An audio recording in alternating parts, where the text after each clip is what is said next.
বন্ধন ব্যাংকের আদায়কারীর টাকা চাইলে মারছে বাড়ি। বন্ধন ব্যাংকের আদায়কারীর টাকা চাইলে মারছে বাড়ি। টাকা না দিলে আমরা কাউকে ছাড়বো না, টাকা না দিলে আমরা কাউকে ছাড়বো না। সেটাছি এমন ভাবে বুঝতে পারবি না রে, সেটাছি এমন ভাবে বুঝতে পারবি না। বন্ধন ব্যাংকের আদায়কারীর টাকা চাইলে মারছে বাড়ি। বন্ধন ব্যাংকের আদায়কারীর টাকা চাইলে মারছে বাড়ি। টাকা না দিলে আমরা কাউকে ছাড়বো না, টাকা না দিলে আমরা কাউকে ছাড়বো না। সেটাছি এমন ভাবে বুঝতে পারবি না রে, সেটাছি এমন ভাবে বুঝতে পারবি না, সেটাছি এমন ভাবে। আমি বন্ধন ব্যাংকের আদায়কারী, টাকা দেওয়া কি অপরাধ? টাকা চাইতে গেলে উদা হয়ে চলে যাচ্ছে, তার জন্য এই ছদ্মবে লোনের টাকা খাবে আর টাকা চাইতে গেলে দা বডি না ছুটাই, তার জন্য এই ছদ্মবে সেজে আর ঘুরছি। মিত্র আমরা এই কদিন আগে একজন ভাই টাকা চাইতে গেলাম, দেখি একটা বাচ্চা চুপ করে বসে আছে। বলছে তোর বাবা মা কোথায়? বলে বাবা মা আজকে সকালে চাঁদে বেড়াতে গেছে, কালকে বিকালে ফিরবে। আজকে সকালে চাঁদে বেড়া, কাল বিকালে ফিরবে, যেরকম চিটিং বাজি ব্যবসা দেবো। এই তো 3টা 15 আগে আগে শিউরি বাজি টাকা চাইতে গেলাম, ও গিয়ে বলি ও বৌদি টাকা দাও। বৌদি মাথার চুল ছেঁড়া শুরু করেছে। পাশাপাশি একজনের জিজ্ঞাসা করলে আমি বৌদির কি হয়েছে? বলে ভাই তোমার কাছে কি বলবো, প্রত্যেক মাসে 29 তারিখ এলে বৌদির মাথায় ছিঁড় বাড়ে। চিটিং বাজি ব্যবসা।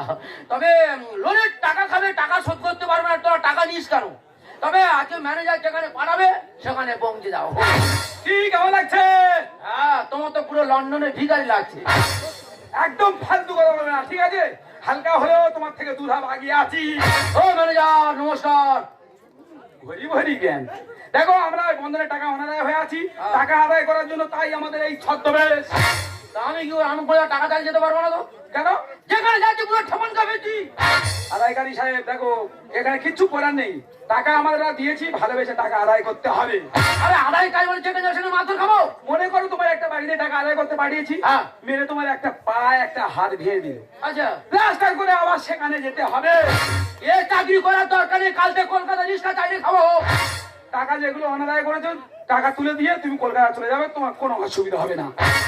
মনে করো একটা বাড়িতে তোমার টাকা আদায় করতে পাঠিয়েছি, টাকা ভেবে 1-1.5 লোক তোমার মারিয়ে বেরিয়ে গেল, আবার গাধা মেরে সেখানে যেতে হবে। এ চাকরি করার দরকার নেই, যেখানে যাচ্ছি মাছ ধরতে ফিরছি। ম্যানেজার অন্য তুমি একটা আদায়কারী, অন্য আদায়কারী দেখে নাও। না হবে, মাসখানেক বাদে তোমার পরিবর্তে অন্য একজনকে নেওয়া হবে। তা আমরা দুজনে এখানে আছি, আমাদের মধ্যে একজন নেই। কে নেই? মারা গেল কিভাবে? মারা গেছে বলেছি? তাহলে আমি বলে আমরা দুজন তো এখানে আছি, আমাদের মধ্যে ক্যাশিয়ার সাহেব নেই। সেইটা তো বললে হয় যদি ক্যাশিয়ার নেই। আমি ভাবছি উনি মারা গেছে মানে উপরে চলে গেছে। টাকা কি শুধু আমরা দুজন দিয়েছি? না, ক্যাশিয়ার সাহেব দেয়নি? হ্যাঁ খেয়েছে। ক্যাশিয়ার সাহেব যদি টাকা দিত, তার দায়িত্ব যদি থাকতো, এতক্ষণ এখানে উপস্থিত থাকতো।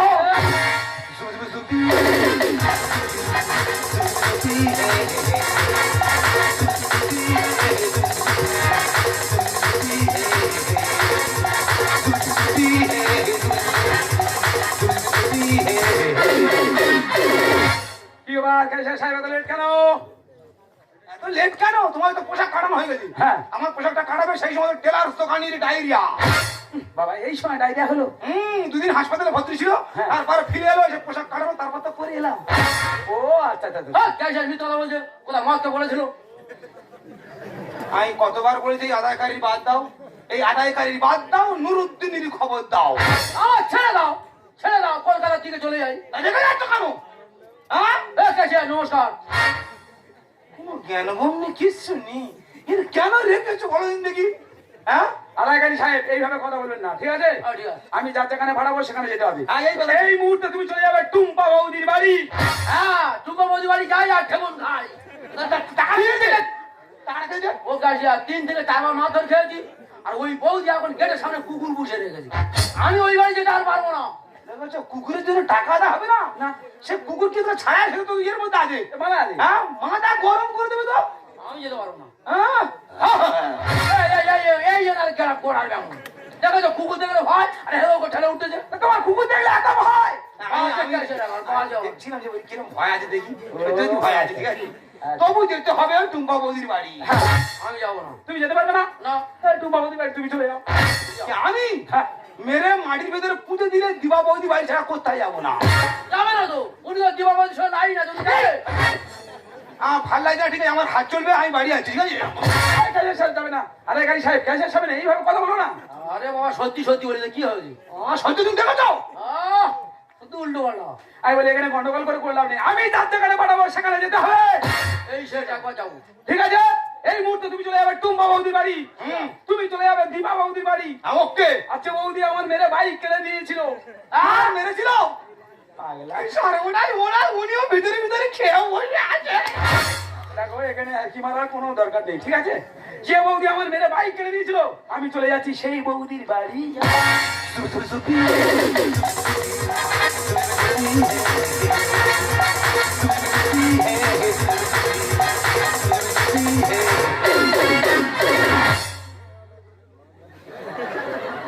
কেউ তো নেই রে, আমি কেন থাকি রে?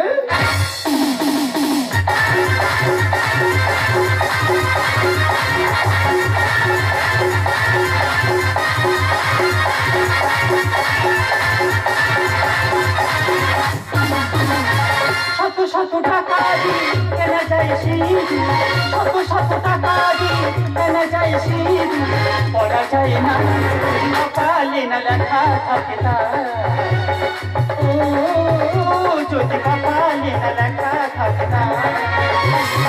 শত শত টাকা দিয়ে কেনা যায় সিঁদুর, শত শত টাকা দিয়ে কেনা যায় সিঁদুর, পড়া যায় না যদি কপালে না লেখা থাকে তার, ও যদি কপালে না লেখা থাকে তার, যদি কপালে না লেখা থাকে তার, যদি কপালে না লেখা থাকে তার। সত্যি কথা, সিঁদুর 100 টাকা পাওয়া যায়, 1 টাকাও পাওয়া যায়। আচ্ছা বাবা, কপাল যদি না থাকে বলটা কি হবে? মানুষটা আলুস করে গেল 5 বছর, এখনো পর্যন্ত বাড়ি ফিরলো না, তবু তার আশায় শাখা সিঁদুর উপরে বসে রয়েছি। এদিকে দেখা না, বন্ধন ব্যাংক থেকে 2 লক্ষ টাকা লোন দিলাম, কেন দিতে পারবো? দিদিকে টাকা দেওয়ার ভয়তে কলকাতা এসে ঘর ভাড়া করে আছি। কেমন জায়গা আছি, টাকা নেওয়া তো দূরের কথা, আমার টিকি পর্যন্ত খুঁজে পাবে না। ভিক্ষা হবে মা? নিজে ঠিক মতো খাওয়া হয় না, এখনো ভিকার নেই, ফিরিয়ে নি বাবা, এক্ষুনি দেবো। জিরে কাঠি চাল থাকে দে। চালিয়ে আসবো, জিরে কাঠে হোক আর মোটা কাঠে হোক, জামা কাঠে তোমার দেবো বাবা। মা তোর কপাল তো খুব খারাপ রে মা। আর বলো না বাবা, সময় এখন খুব খারাপ যাচ্ছে, পচা কপাল আমার। তোর বাড়ি তো এখানটা নয় গো মা, কোথায় বাড়ি বাবা? তোর বাড়ি তো কাকদি। আমি জানো কি করে বলে দিলি? হ্যাঁ, ভিকারি জ্যোতিষ বলে দিলি? তুই ভিকারি জ্যোতিষ বাবা? আমি তো সর্বাঙ্গ গো মা। দু রকম। আর কিছু বলতে পারবে আমার জীবনে কি ঘটনা ঘটে যাবে? সত্যি কথা বলবি তো? তুই বললে বলবো, কেন বলবো বাবা? মা তুই বন্ধন ব্যাংকে 2 লক্ষ টাকা চাইছি মা। বাড়ি তো হুবাহু সব মিলে যাচ্ছে গো। এত সুন্দর বুঝতে তো বলতে পারো না কেউ? না বাবা, তুমি জ্যোতিষ নাও বাবা, জ্যোতিষ এত সুন্দর করে বলতে পারো না বাবা। কেউ পারবে না। না, তুমি ভগবান, তুমি অন্তর্যামী। পঞ্চজামি নয়, আমি তো বন্ধন ব্যাংকের আদায়কারী। আচ্ছা আমরা করে মরে গেছে রে মা। আমি এখানে আসছি, জানলে কি করে? হ্যাঁ? আমি এখানে আসছি, জানলে কি করে? আচ্ছা আমরা তোদের খুঁজে খুঁজে পাই, আমরা মরে গেছি। আচ্ছা ছেড়ে দাও, আমি বলছি, ঠিক আছে। 1 মাসের মধ্যেই তোমার টাকা আমি দিয়ে দেবো। 1 মাস নয়, 1 ঘন্টা টাইম দেওয়া যাবে না। আচ্ছা, আর ফেল হবে না, বলছি দিয়ে দেবো। টাকা 2 লক্ষ টাকা কি করে টাকা কি করছি? টাকা আমার মেয়ের বিয়েতে খরচ হয়ে গেছে। মেয়ের বিয়ে দিয়েছি? আচ্ছা। মেয়ে ভালো বাড়ি করেছে? না স্যার, পচা কপাল আমার, মেয়ে স্বামী ভাত খাইনি, ঘরে আছে। ঘরে আছে? হ্যাঁ। ঘরে আছে তো? হ্যাঁ। ঠিক আছে, মেয়েকে নিয়ে চলে যাচ্ছি। হ্যাঁ। টাকা দিয়ে আসবি, মেয়েকে নিয়ে চলে আসবি। কবে আদায় কাজ করি, এত বড় সাহস, সামান্য করে টাকা জন্য মেয়েটা হাতিনি। মুখে মহিলাটা কি মা ধরকে দেয় দাঁড়িয়া? এই যাই কথা বলছে। তার সমস্ত স্টাফ ডেকে তুলে নি। 2 লক্ষ টাকা খেয়ে আর বাংলাদেশ কলকাতা দিয়ে ঘুরতে একদম হাতে। হ্যালো, ও ম্যানেজার, তুই আমার গানা গাচ্ছি নাকি? মেয়েটা তো মেরে কান মারতে যাই দিয়া। ডেকে নিয়া তাড়াতাড়ি আসুক, আমি কাউকে ভয় করি না, কে আসবে আসুক। ম্যানেজার আসছে। হ্যাঁ, মানে আসছে, আসুক। বাবা, কি ভয় দেখাচ্ছ? আসুক, আসুক, কাউকে ভয় করে আসুক। কি ব্যাপার, গন্ডগোলটা হচ্ছে কেন? হ্যাঁ, গন্ডগোলটা হচ্ছে কেন? তুই গাঁজাকে চোখে দাও পাচ্ছ তো? একদম ফালতু কথা বলবে না আদায়কারী সাহেব। আরে দুধ ভাই কাছেন কেন, কি হচ্ছে কি? কি দুর্ব্যবহার! দুর্ব্যবহার করবি? টাকা চাইতে এসে হাত ধরে নামাবেনি। আমি জানি তোমার নজরে সমস্যা আছে। সব মিথ্যা আর চুপ করো। আচ্ছা, আচ্ছা। মাত্র বলছে টাকা কমতে বলবে তোমার স্বামী কোথায়? স্বামী আমার ছেলে 5 বছর আগে চলে গেছে, বলে কোনো অসুবিধা তোমার পাশে আছে। এখানে টাকা দেওয়া দিয়েছে, পয়সা খাওয়া কি আছে? এই ম্যানেজার কথা হতে দেয়। একদম ফালতু লোক, একদম বিরাট নজর খারাপ। তুমি কথা বলো। আর কি হয়েছে? খুব নজর খারাপ, চরিত্র খারাপ। বেশি মাত্র বলছে তোমার ঘরে দরজা কটা এলো দুটো, সামনেটা পিছনেটা, বলে সামনেটা খোলা রাখো, পিছনেটা খোলা রাখো, সামনেটা বন্ধ করে দাও। চিড়ি বাজ মেয়ে দেখ। একদম বাজে কথা, চুপ করে দাঁড়িয়ে থাকুন। আর কি ব্যাপার? বেশি বলছে কখন টাকা দেবে, কখন টাকা দেবে? টাকা বলে মেয়ে বিয়েতে খরচ হয়ে গেছে, খরচ হয়ে যাবে একটু দিতে হবে। আমি খরচ হয়ে কি করতে মেয়ের কথা? আমি বলি মেয়ে আমার ঘর আছে, ভাত খাইনি, বলে মেয়ে নিয়ে চলে যাচ্ছি, টাকা দিয়ে আসবে, মেয়ে নিয়ে আসবে। এখানে টাকা দেওয়া দিয়ে তো মেয়ে নিয়ে টাকা নি বলেছি বলেছি। আমি জানি তোমার নজরে সমস্যা আছে। আর কি বলেছে? তো হয়নি, বলছে দাঁড়া দাঁড়া, তোমার ফোন করে সবাইকে ডাকছি আর তোমার ব্যবস্থা আমি করছি। চুপ, চুপ, একদম চুপ। আমাদের বন্ধনের ব্যাংকের টাকা নিয়ে তুমি সিরিয়ার হয়েছো। তোমার মা টাকা নিয়ে আসবে, তোমাকে নিয়ে বাড়ি চলে যাবে। কার কোলের বাচ্চা তুলে নিয়ে সাহেব, এ বাচ্চা কার? এ বাচ্চা দিবা বৌদি। দিবা বৌদি বাচ্চা তুমি নিয়ে আসো কেন? আমি নিয়ে আসি কেন? আমি টাকা চাইনি দিদি। আরে বৌদি তোমার টাকা দিচ্ছ না, তোমার জন্য আমার ছদ্ম ধারণ করছি। আমাদের চাকরির জায়গায় অবস্থা, টাকা দাও। বাস থেকে বেরো। যখন টাকা দেবো তখন নেবে, এখন 1 টাকা নেই, বাস থেকে বেরো। ঠিক করে বলে উনি ডাবন্নের টিওরে চলে গেছে। ও দোলায় ছিল, ও তুলে না হাঁটাই দিয়েছে। সর্বনাশ, একজন বাচ্চা নিয়ে টানা নিয়ে, একজন মেয়ে নিয়ে টানা নিয়ে, চাকরিটা কি খেয়ে নেবে? আরে বাবা, এইটুকু দুধে বাচ্চা তুলে নিয়ে এসে খাবে নাকি? ইনি কি? এই সেই 2 লক্ষ খেয়ে বসে আছি। আচ্ছা আচ্ছা, তুমি সেই 2 লক্ষ। হ্যাঁ। দেখো তুমি 2 লক্ষ খেয়েছো, 3 লক্ষের মতো দাঁড়িয়ে থাকবে। তোমার মুখ থেকে কোনো বাক্য আমি শুনবো না।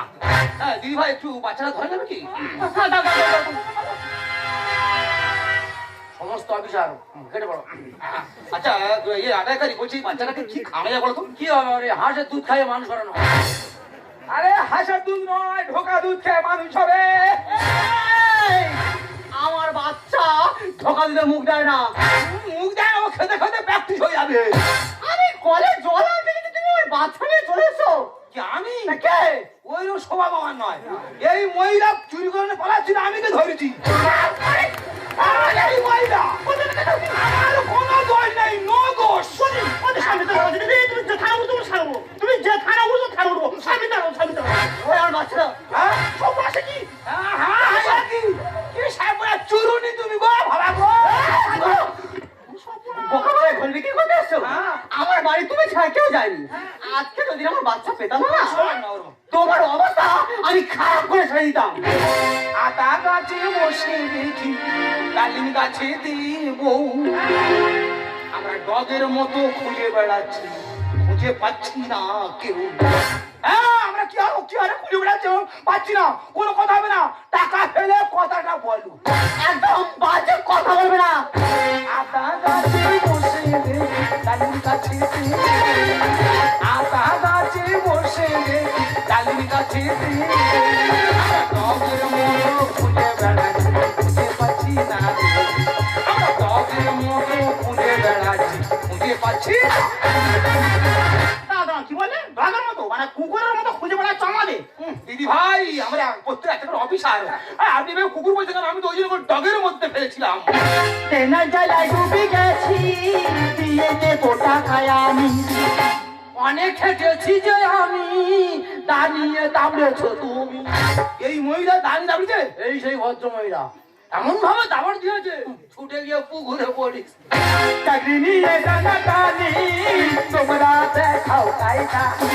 মানুষ তো নয় যেন উদ্ভিদ, কাছে উঠে নিচ্ছে ফায়দা। হ্যাঁ, আমি বুলেট নিয়ে বাড়ি ঢুকেছি। আচ্ছা। দেখি না দিবা বৌদি নাইটি করে খুঁজছে। আচ্ছা। যেই আমার দেখা পেয়েছে, টুক করে ঘরে ফেলে দেখে ডালিম গাছে উঠেছি। আচ্ছা। আমি আধা গাছে উঠে ফলো করে দেখছি, এই দিবা বৌদি ডালিম গায়ে ডাল ধরে দোল দোল খেলছে। ট্রেনের জ্বালায় ডুবে গেছি, দিয়ে দেবো টাকায় আমি। অনেক খেটেছি যে আমি, দাঁড়িয়ে দাবড়েছো তুমি। চাকরি নিয়ে টানাটানি, তোমরা দেখাও কায়দা। মানুষ তো নয় যেন উদ্ভিদ, কাছে উঠে নিচ্ছে ফায়দা। মাছের কাঁটা গলায় দেখি, বিড়াল করে ম্যাও ম্যাও। মাছ গাছের কাঁটা গলায় বেশি বিড়াল করে নেও কাটা গাছে বসে দেখি ডালিম গাছে দিয়ে আমরা টবের মতো খুঁজে বেড়াচ্ছি খুঁজে পাচ্ছি না আমরা টবের মতো খুঁজে বেড়াচ্ছি খুঁজে পাচ্ছি না। টাকা নিতে এসে আমার বাড়িতে আরম্ভ করেছো দিন আমার চেনো না তোমরা, আমি কেস দেবো তোমাদের নামে, কি কেস? মানহানি কেস। ও কেস আমরা লড়ে নেবো। আমিও কেস দেবো তোমার আবার কি কেস? তোমার নামে দুধে বাচ্চা চুরির কেস দেবো না, এই কেসে পড়ে গেলে শিওর 12 বছর জেল হবে। পথে ঘাটে গেল সম্মান আর নেব না বন্ধ দুবার মেরেছিল আমার এই দীপা বৌদির স্বামী চন্দন। এ বাবা, আমি ভাবছি একা মার খেয়েছি, গ্যাসেরও ভালো খেয়ে। হ্যাঁ, আমিও তো খোলে খোলে খেয়ে বলে আইতো। তা বাবা, এই বৌদি আর ওনার স্বামী হ্যাঁ। যুক্তি করে ব্লাউজ ছিঁড়েছে। আচ্ছা। ছিঁড়ে আমার নামে ধরতেছে জোর করে? তা গোটা পাড়া ভেঙে হাসতেছে। ম্যানেজার সাহেব কি বলবো, তা মার মার মারতেছে, উত্তরকে মার। আমি মাটি পড়ে হেসে হেসে মরে যাই। পথে ঘাটে গেল সম্মান আর নেব না বন্ধু দুবার মেরেছিল আমার দীপা বৌদির স্বামী চন্দন। সুন্দর বলে বন্ধনে কাজ দেবো না নদী, সুন্দর বলে বন্ধনে কাজ দেবো না নদী। তোমরা কি ভাবছো? তোমরা ভাবছো যে বন্ধনের টাকা না দিয়ে তোমরা ভালো থাকতে পারবে? তোমরা কি জানো যে বন্ধনের টাকা পরিশোধ না করলে পুরো গোটা ফ্যামিলিটাই নষ্ট হয়ে যাবে? তাই ভালো ভালো বলছি, যত তাড়াতাড়ি সম্ভব টাকাটা দিয়ে দেবে। ঠিক আছে তোমরা আমার বাচ্চা নিয়ে চলে এসো। আজ থেকে 3 দিনের মধ্যে যদি না তোমার টাকা আমি শোধ করতে পেরেছি, আমি মেয়ের পেটের মেয়ে নয়। ঠিক আছে, মেয়ের পেটে মেয়ে নয়, 1 2 3 3 দিনের মধ্যে টাকা আমাদের লাগবে। চুপ কর, তোর কাকা আমার ভালো থাকতে দিয়েছে, বাড়িতে নিয়ে গিয়ে তবে তোর আমি দুধ খাওয়াবো। আমরা কাকারা, কাকারা আমরা কাকারা। কাকারা ওর মুখে ভাত ভাবি। হ্যাঁ, হবে তো। কতদিন বাকি আছে? আর 1 মাস বাদে। 1 মাস বাদে আমাদেরকে নিমন্ত্রণ করে কাকাদের আমরা পাঞ্জাব লরি কিংবা 10 টাকা লরি খাদে করে নিয়ে চলে যাবো। প্লাস্টিকে সম্পূর্ণ বড় থেকে প্লাস্টিকের। স্যার, আজ আমি বুঝতে পারলাম, আজ আমার নিজেদের ভুলের জন্য আমরা নিজেরাই অপমানিত হয়েছি। আজ যদি সময় মতো তোমাদের টাকাটা দিয়ে দিতে পারতাম, তাহলে এইভাবে তো সম্মানটা যেত না। হ্যাঁ স্যার, আমি কথা দিচ্ছি 1 মাসের মধ্যেই তোমাদের টাকা আমি পরিশোধ করে দেবো। দিদি ভাই, এই ব্যাংকের ঋণ যে কত বড় ক্ষতিকর অনেকে অত জানে না। অনেকে ভাবে মানে ব্যাংকের ঋণ না দিলে কিছুই হবে না, কিন্তু না, একদিন না একদিন এই ব্যাংকের ঋণ ঠিক পরিশোধ করতে হবে। আর সেদিন এই গাড়ি বাড়ি বেচলেও ওই ব্যাংকের ঋণটা পরিশোধ হবে না। তাই দিদি ভাই, আমরা তো মানুষ, এই মানুষ হয়ে মানুষের প্রতি কিছু কর্তব্য থাকে। আমরা চেষ্টা করবো আমরা যে ঋণটা রয়েছে কিছুটা লাঘব করে দেওয়ার। আর আপনার কাছে অনুরোধ রইল, যত তাড়াতাড়ি পারেন ব্যাংকের ঋণটা পরিশোধ করে দেওয়ার চেষ্টা করেন। স্যার, মানুষ মানুষের জন্য, জীবন জীবনের জন্য একটু সহানুভূতি মানুষ কি পেতে পারে।